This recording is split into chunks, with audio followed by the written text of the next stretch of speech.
देखिए, ज्यादा कुछ कहना नहीं है। पूर्व में वक्ताओं ने सारी बात जो है विस्तार से बता दी है। हमारा यात्रा किस मकसद से चल रहा है वो आप भी जानते हैं। लोहिया जी कहते थे और लालू जी भी कहते हैं उसको, वोट का राज मतलब छोट का राज। और ये भाजपा के लोग, एनडीए के लोग मिल करके आप लोगों का अधिकार ही नहीं बल्कि आप लोगों के अस्तित्व को मिटाना चाहते हैं। और हम सब लोगों को इस लड़ाई में एकजुट होकर के अपने अपने मत का, अपने अपने वोट का रक्षा ही नहीं करना बल्कि ये बेईमान जो लोग सरकार में बैठे हैं इनको उठा के हम लोगों को फेंकने का काम करना है। सत्ता पलट करना है कि नहीं करना है? तो उससे पहले तो आपको अपनी वोट की रक्षा करनी पड़ेगी, नहीं तो और राज्यों जैसे ये बेईमान जो है वोट की चोरी करते रहेंगे और राज करते रहेंगे। इसलिए हम लोग बोलते हैं, तख्त बदल दो, ताज बदल दो, बेईमानों का राज बदल दो। तो देखिए, कुछ दिन पहले ही हम यहाँ आए थे, कर्पूरी जी का जयंती हम लोगों ने मनाया था। उसमें सारी बातें कहे थे हम लोग, लेकिन एक दो पॉइंट जो है हम चाहेंगे आपको याद दिला दे। हम लोगों की कर्पूरी जी ने सबसे पहली बार जो है आरक्षण दिया, उसके बाद लालू जी की सरकार बनी। लालू जी ने सामाजिक न्याय, कर्पूरी जी के काम को जो है आगे बढ़ाकर आरक्षण बढ़ाया। राबड़ी देवी जी की सरकार बनी, उससे ज्यादा आरक्षण बढ़ाया।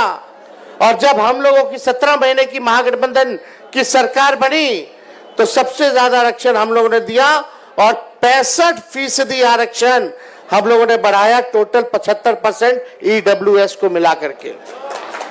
हम लोग जानते थे ये भाजपा वाले आरक्षण चोर हैं, आरक्षण चोर, वोट चोर तो है ही, ये लोग आरक्षण चोर भी हैं। सरकार चाचा जी पलट गए, हमारे हाईजैक हो गए उधर।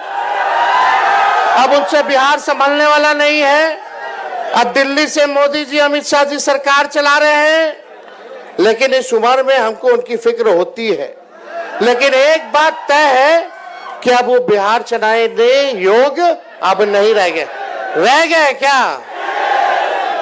तो आप लोग समझो कौन चला रहा है सरकार? भाजपा, आरएसएस। अब आप लोगों को तय करना है कि नेहरू जी, बीपी मंडल जी, कर्पूरी जी, अंबेडकर जी की धारा एक तरफ है और दूसरी धारा गोवलकर और गोडसे की है। आप लोग कौन से धारा को चुनने का काम कीजिएगा? कैसी सरकार चाहिए ये आप लोगों को तय करना है। ये भाजपा वाले लोग आरक्षण चोर, हम लोगों ने जो आरक्षण बढ़ाया था इसको खत्म कर दिया।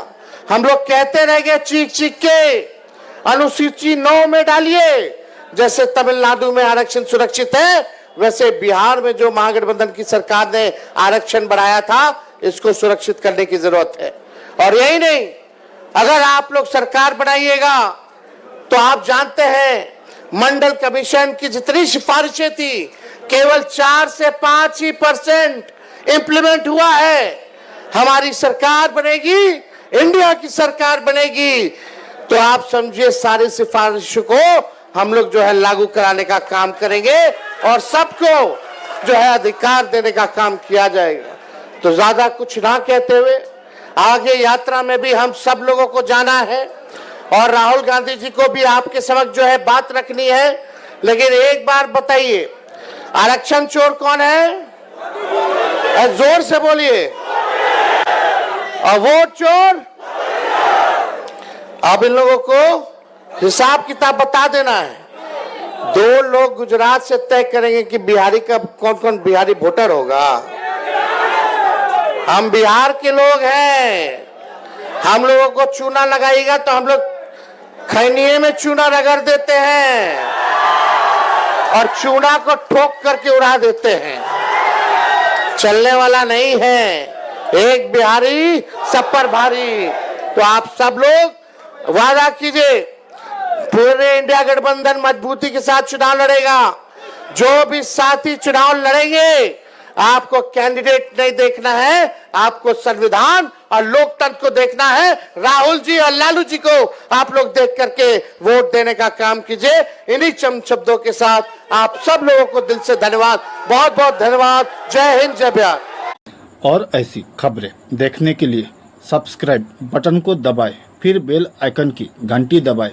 अपना भारत को बचाने के लिए बहुत ज़रूरी है।